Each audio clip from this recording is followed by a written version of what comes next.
조간 브리핑입니다.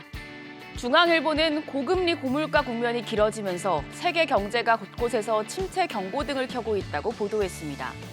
독일 연방은행은 3분기 독일 경제가 축소했을 가능성이 크다는 내용의 원리의 보고서를 발표했습니다.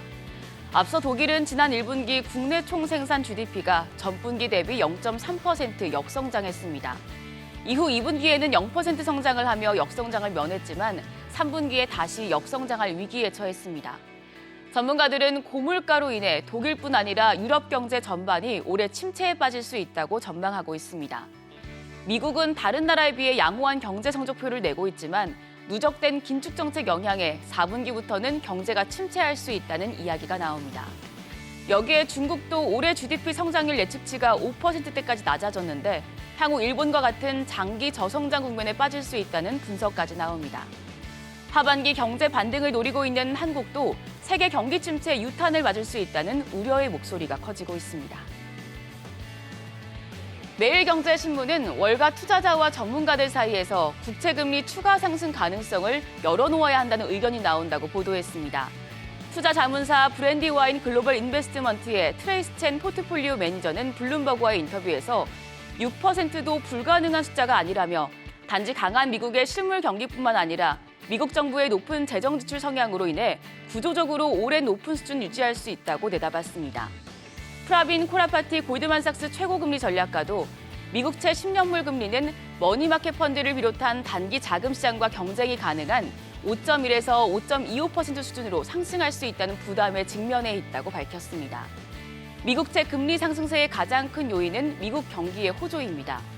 미국의 3분기 국내 총생산 GDP 성장률이 직전 분기 대비 4.2%로 2분기보다 2배나 높아질 것이란 전망치가 나오고 있습니다.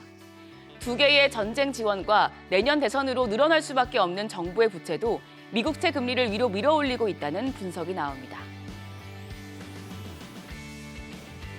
다음으로 한겨레 신문은 올해 전체 임금 근로자 가운데 비정규직 노동자는 줄었지만 시간제와 기간제 노동자가 역대 최대로 늘었다고 보도했습니다. 통계청 발표에 따르면 올해 8월 기준 전체 임금 노동자 2,195만 4천 명 가운데 비정규직은 812만 2천 명, 37%로 전체 비정규직 노동자는 지난해 8월보다 3만 4천 명 줄었습니다. 비정규직을 근로 형태별로 나눠보면 시간제 노동자가 387만 3천 명으로 지난해 8월 대비 18만 6천 명 증가했고 고용 계약 기간이 정해져 있는 기간제 노동자는 1년 전에 비해 11만 9천 명 늘어난 480만 9천 명으로 나타났습니다. 한국노동연구원은 기간제와 시간제 노동자가 늘어난 건 비록 고용이 양적으로 호조를 보이고 있지만 부진한 경기 상황이 일자리의 질을 먼저 악화시키고 있는 것으로 해석할 수 있다고 밝혔습니다. 경향신문은 올해 3분기 전국 땅값이 0.3% 올랐다고 보도했습니다. 국토교통부에 따르면 올해 3분기 전국 집가 상승률은 0.3%로 2분기보다 0.19%포인트 확대됐습니다. 월별 기준으로 보면 지난해 11월 하락 전환했던 전국 땅값은 올해 3월 반등해 7개월 연속 상승세를 이어가고 있습니다. 전국 250개 시군구 중에서는 경기 용인 처인구가 2.15%로 가장 크게 올랐고 성남 수성구, 경북 울릉군, 대구 군위군, 서울 강남구 등 53개 시군구의 집가 변동률이 전국 평균보다 높게 나타났습니다.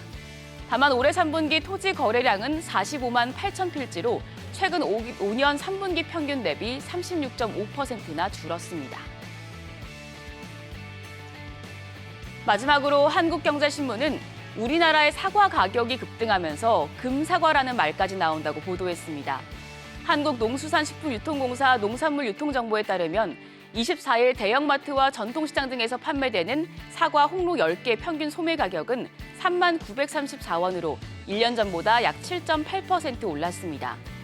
불과 일주일 전만 해도 홍로 10개 평균 소매 가격은 1년 전보다 25.9% 비싼 3만 6,139원이었고 지난달에는 사과 한 개가 10,000원에 달하기도 했습니다. 이처럼 사과 가격이 급등한 건 봄철 이상 고온과 여름철 집중호우 등으로 생산량이 줄어서입니다. 현재 외국산 사과 수입이 금지되어 있어서 사과 공급량은 매년 국내 농가의 작황에 따라 달라질 수밖에 없는데요. 외국산 사과 수입을 막고 있는 폐쇄적인 공급 구조를 개선해야 한다는 지적이 나오는 가운데 일각에선 외국산 사과를 수입하면 국내 농가가 타격을 받을 것을 우려하고 있습니다. 지금까지 조간 브리핑이었습니다.